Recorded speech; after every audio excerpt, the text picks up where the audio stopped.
Hello and welcome muli sa another episode ng Aling Oday's Kitchen. Gagawa tayo ngayon ng authentic Bicol Express. And here are the following ingredients.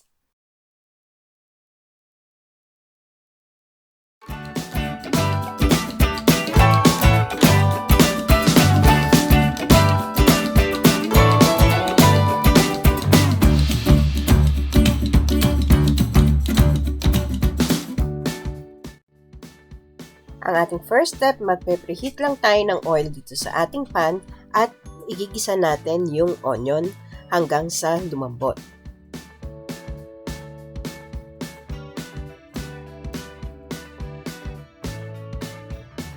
Ready na yung ating onion, pwede na natin i-add yung garlic.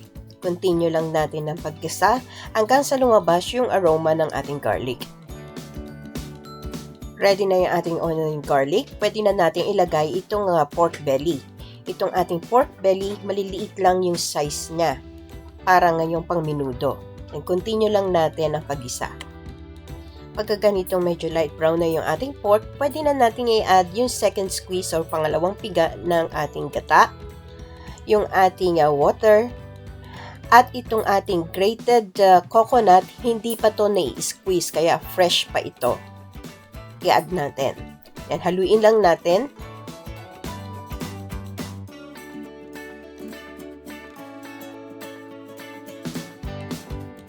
Isi-simmer natin to for about 20 minutes on low heat. Takpan lang natin ito para lumambot yung ating pork. Then after 20 minutes, pwede na natin ilagay yung kakang gata.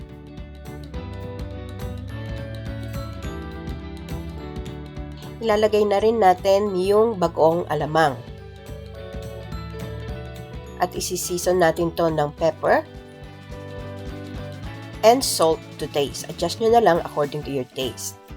Pwede na rin natin i-add yung chopped siling haba. Yung anghang, depende sa inyo kung gaano kaanghang ang gusto nyo. Ang ginamit ko about 4 siling haba. We will simmer this on medium heat hanggang sa lumapot yung ating sauce. Huwag nyo nang takpan para matutuyuan.